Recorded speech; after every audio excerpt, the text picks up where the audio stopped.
Thinking about buying a franchise? Then the How to Buy a Franchise show is just for you. Here's your host, Dr. John Hayes. Hi, this is John Hayes. I blog at howtobuyfranchise.com, and today I'm going to interview Jorge Férreaz, who is specializing in the Latino market in franchising and about to sponsor the third annual Latino Franchise Symposium, July 19th and 20 in Dallas, Texas. Jorge, thank you for spending some time with me. Tell me about the symposium. Why would I want to attend if I were a franchisor? Who attends? Why do you have you formed this symposium? Of course. Story. Of course, John. Thank you very much for having me, and this is great. Everything that we can do to promote this business in this community is interesting. The reason why we're doing this is because there's a big lack of information on how to expand the franchise business into the Hispanic markets. The Latino community is growing, the data, the basic numbers around the country. The consumers are booming, the brands, the opportunities too, but there's a lot of empty spots of knowledge and a lot of gaps when it comes to how do I make a brand work in these markets, or how can I get people to work in this community. So who comes to the symposium? Who are the attendees? Basically, three kinds of people. One is the franchisors themselves, which are looking for those Latino entrepreneurs or investors that are, or operators, willing to venture into the Hispanic markets because they have the knowledge, they have the tools, they have the experience of making business there. That's the first group. All right. The second group would be the Hispanic Latino investors, people that know this market, that have been making business in this market for a long time and are looking for opportunities for shopping for brands or offering opportunities to invest for big brands and operators to start things in this market that they already know. Okay. And the third group would be, people that are providing services or providing products, or mostly services, to this industry, so they can glue the two components. Yeah. The lawyers, the advisors, the people looking for opportunities to connect one with each other. Okay. So franchising is booming in Mexico, from what I understand.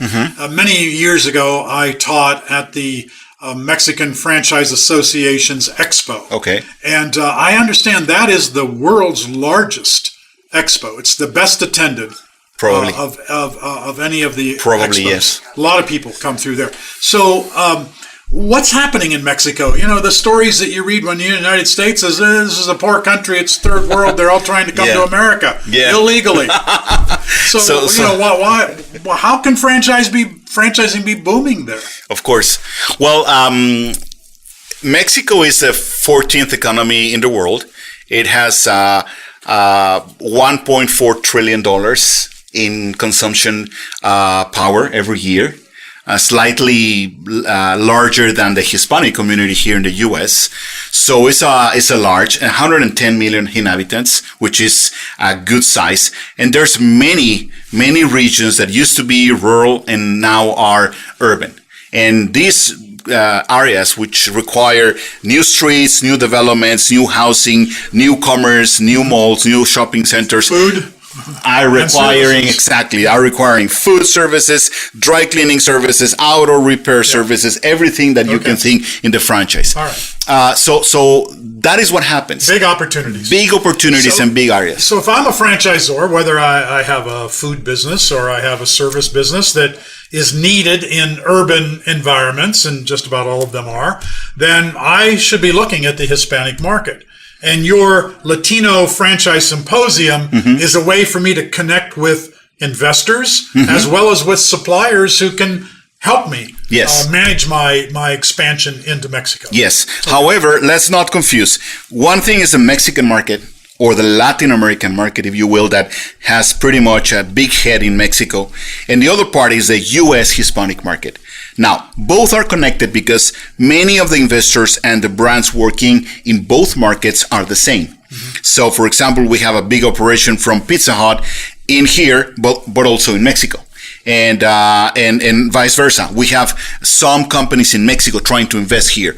However, although they are different, they are very well connected, because once you understand the dynamics here, you want to expand down there and see for some opportunities, because many of the markets are very similar. Okay. So that brings you kind of the experience that you have already done that. So if I'm an American franchisor and I want to expand into Latin America, Mexico primarily, I could come to your symposium. I could exhibit at your symposium, and I will meet investors, potentially people who want to become my licensee in Mexico. Yes. A master licensee. Masters. And so how many people, this is your third annual event, so it takes time to get events like this to be workable. How many potential investors are going to attend? We're starting little by little. The first year we started with only 60 people. This year we're expecting a little bit over 250. I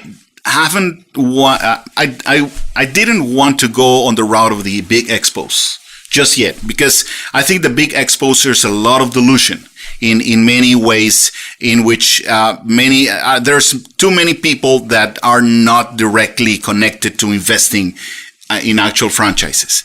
So I am kind of decanting the audiences that these other big events have, and inviting only people that either have a big interest in the Hispanic market, or they have knowledge and expertise and experience in the Hispanic markets. So, we invite the people.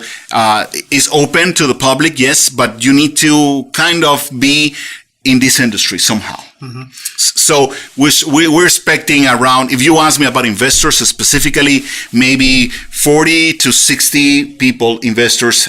For example, this morning I had a breakfast with a group from a state of Mexico called Veracruz, and they are bringing an interest about $15 million, looking to be relocated here for franchises in the U.S., and then bringing some brands from the U.S. to start operating in Mexico. Okay. So you can identify who these investors are, and you invite them then by a private invitation to come to your symposium. And we identify, for example, what specific categories these investors are looking for. And I look and I reach out to those categories and say, hey, I have investors that are interested in, for example, mobile phones. Okay. So you need to be here. Okay. So then what about franchisors? Obviously, they got to be interested in Latin America, and they all are for the most part. So how do you attract them? How many will you have? And is there still room for more? Yes, there's always room for more. I think Latin America is a big unexplored market. Especially countries like Mexico, Brazil, Argentina, Chile, Colombia. Those countries are growing in economies, and they are beautiful countries to invest in brands that are friendly to the consumer. The advantage is that many of these brands are already known down there. So you go with, for example, the guy that established P.F. Chang's in Mexico, big franchisor, the largest franchisor in the world for Domino's. It's a Mexican company called Alsea. They have like 8,000 shops of Domino's in Mexico. They established P.F. Chang's. The venture was a success from the very beginning, because the brand was already known by the people that started going to the P.F. Chang's in Mexico City, and you don't have to invest in too much in marketing and things like that. Yeah, great.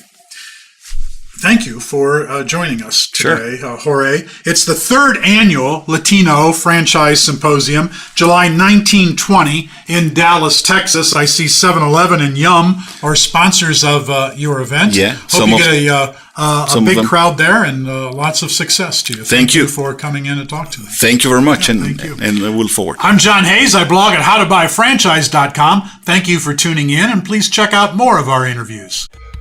Thank you for listening to How to Buy a Franchise Show. If you want immediate assistance, visit howtobuyafranchise.com to contact Dr. John Hayes for a free consultation.